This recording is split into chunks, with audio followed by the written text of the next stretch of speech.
পেতে গুলি খাবো, তবু আমাদের পুলিশের কথা আমরা মেনে যাবে না। রাস্তার টোকাইরা কখনো ছাত্রছাত্রী মা বোনদের ইজ্জত বুঝবে না। কয়জন ধরে নিয়ে যাবেন আপনারা?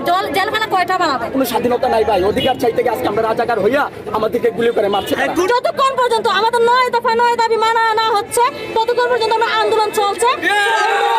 আমাদের আবু সাইদ ভাইকে গুলি করা হত্যা করছে পুলিশ। এই পুলিশের কথা আমরা তর্ক করব না, কেউ চলে যাবো। আমাদের অধিকার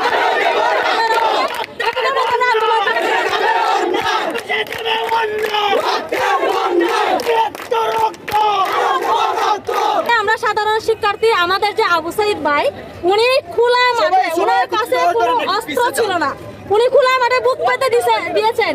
ওই বুকে পুলিশরাই গুলি করছে। এই পুলিশের কথায় আমরা আন্দোলন থেমে যাবে কেন?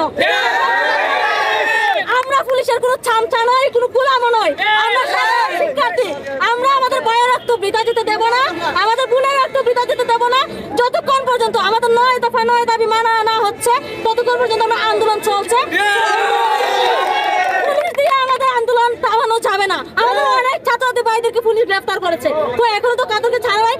উল্টা তাদেরকে হুমকি দিয়ে, সমন্বয়কদেরকে হুমকি দিয়ে কি করছে, যে আমাদের আন্দোলন প্রতিহত করার চেষ্টা করছে। এমন পুলিশ আমাদের বাংলাদেশ, আমরা তাদের কথা মানবো না। আমরা রাজপথে আছি, রাজপথে থাকবো যতক্ষণ পর্যন্ত আমাদের দাবি আদায় না হবে। প্রয়োজনে আবু সাইদ ভাইয়ের মতো আমরা বুক পেতে গুলি খাবো, তবু আমাদের পুলিশের কথা আমরা মেনে যাবে না। রক্তের বন্যায়, রক্তের বন্যায় পুলিশ দিয়ে আন্দোলন। আমরা ছাত্র জনতা আজকে মাঠে নেমেছি। আমরা শুরু থেকে শান্তিপূর্ণভাবে আন্দোলন করেছিলাম। আমাদের এই আন্দোলনকে আমাদের এই আন্দোলনের মধ্যে যারা বাধা দিয়েছে, সেই ছাত্রলীগ, যুবলীগ, আওয়ামী লীগের কিছু দালালেরা আমাদের এই ছাত্র জনতার গায়ে আঘাত দিয়ে ঢাকা বিশ্ববিদ্যালয়ের হলের মধ্যে, জাহাঙ্গীরনগর বিশ্ববিদ্যালয়ের হলের মধ্যে, বিভিন্ন কলেজ ইউনিভার্সিটির হলের মধ্যে আমার ছাত্র ছাত্রী ভাইদের উপর তারা নির্মমভাবে হামলা করেছে। তার নিরিখে আমার ভাই শহীদ হয়েছে।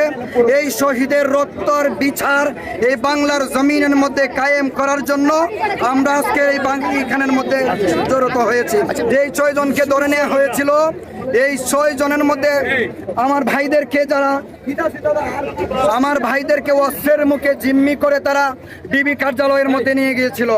আমার এই ভাইদেরকে পরে তারা চাপে পড়ে নিয়ে গেছিল। আমি জানতে চাই, আগে আমি প্রশাসনের কাছে জানতে চাই, আমার ভাইদের কি অপরাধ ছিল, তাদেরকে কেন ধরে নেওয়া হলো, নিরীক্ষে ধরে নেওয়া হলো? তারা তো দেশের রাজাকার নয়। রাস্তার টোকাইরা কখনো ছাত্রছাত্রী মা বোনদের ইজ্জত বুঝবে না। এই নেই বিচার পাওয়ার জায়গায় এই দেশ না ভাই। আপনারা মনে রাখবেন, আজকে আমাদের ছাত্র সমাজ 266 জন ছাত্র আজকে খবরে, আর আমরা আজকে বাহিরে আছি, তারপরে আমাদের কোনো স্বাধীনতা নাই ভাই। অধিকার চাইতে গিয়ে আজকে আমরা রাজাকার হইয়া আমাদেরকে গুলি করে মারছে। সুতরাং শুনেন, যুদ্ধের ময়দানে অনেক সময় পিছিয়ে গিয়ে কৌশল অবলম্বন করতে হয়। সুতরাং আমাদের এই কর্মসূচি আমরা কখনো অফ করব না, আমাদের কখনো বন্ধ করব না। আমাদের এই কর্মসূচি আমরা চালিয়ে যাব। মুক্তি না দিলে আমাদের ছাত্রদের আন্দোলন চলবে। কয়জন ধরে নিয়ে যাবেন আপনারা? জেলখানা কয়টা বানাবেন?